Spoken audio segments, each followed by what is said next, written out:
এখানকার যে শাসক দল তারা একমত নয়, তারা এই বিচারধারাকে সমর্থন করেন না। বিচারধারাটা হচ্ছে রাষ্ট্রবাদ, বিচারধারাটা হচ্ছে ভারতীয় মানে সনাতন সংস্কৃতি। বিধানসভাতে আলোচনা কোনোদিন হয়নি। 1947-এর 20শে জুনকে স্বীকৃতি দিল না, বরঞ্চ ক্ষমতার জোরে বিধানসভার সংখ্যাগরিষ্ঠতার জোরে পয়লা বৈশাখকে পশ্চিমবঙ্গ দিবস করছে। পয়লা বৈশাখটাকে তো আনন্দ দিবস করা যেতে পারে। বাঙালি হিসেবে পয়লা বৈশাখকে যদি আমরা আনন্দ দিবস করে 47-এর যে ইতিহাস নথি তাকে স্বীকার করলে ক্ষতিকার। মমতা বন্দ্যোপাধ্যায় বা তার ভাইপো ভাবছেন চিরদিন থাকবেন, এটা যোগেন মণ্ডলও ভেবেছিলেন।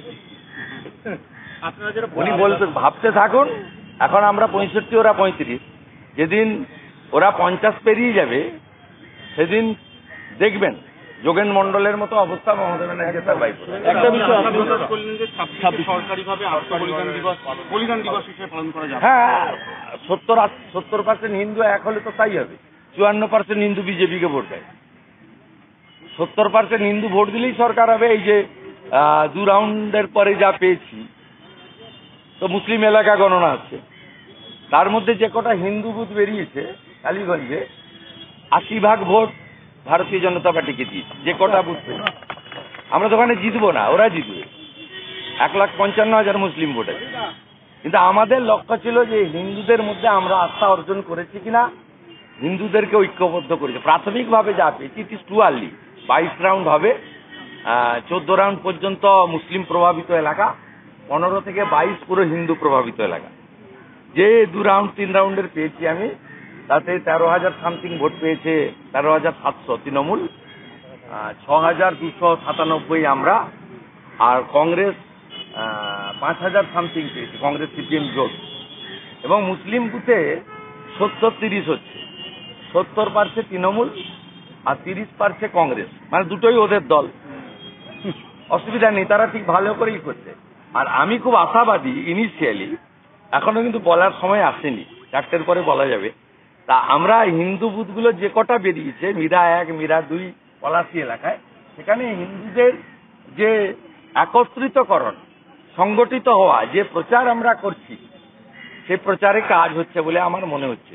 উপনির্বাচন যদিও কিছু নয়, আমি শুধু বলবো বাংলার ব্রাহ্মণ, ক্ষত্রিয়, বৈশ্য, শূদ্র, রামকৃষ্ণ মিশন, ইসকন, আর্য সমাজ, গড়িয়া মঠ, ভারত সেবাশ্রম, পথ আলাদা থাকুক, মতটাকে ঐক্যবদ্ধ করুন। At the end of the day আপনি হিন্দু, এখানে ভোট দিন, এমন সরকার আনুন যে সরকার রাষ্ট্রবাদ এবং হিন্দুত্বকে সুদৃঢ় করবে, প্রোটেক্টেড করবে।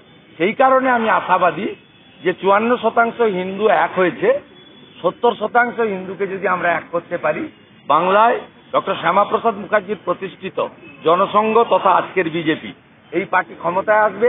এই পার্টি ক্ষমতায় এলে 20 জুন সরকারিভাবে পশ্চিমবঙ্গ দিবস পালন হবে। 23 তারিখ আজকের দিন আত্মবলিদান হিসেবে পালন হবে। ডক্টর শ্যামাপ্রসাদ মুখার্জির মৃত্যু স্বাভাবিক নয়, তাকে মেরে ফেলা হয়েছে কারণ তিনি কাশ্মীরের জন্য লড়াই করেছেন।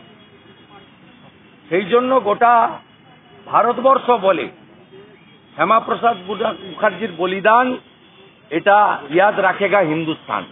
এটাই হচ্ছে কাজ, এবং এটা কখনো ভোলার নয়। উনি আওয়াজ তুলেছিলেন, এক দেশ, এক বিধান, এক নিশান, এক প্রধান। একটা দেশে দুটো পতাকা থাকতে পারে না। কংগ্রেস করেছিল শ্রীনগরে একটা পতাকা, দিল্লিতে একটা পতাকা। কংগ্রেস করেছিল শ্রীনগরে একটা আইন, দিল্লিতে একটা আইন।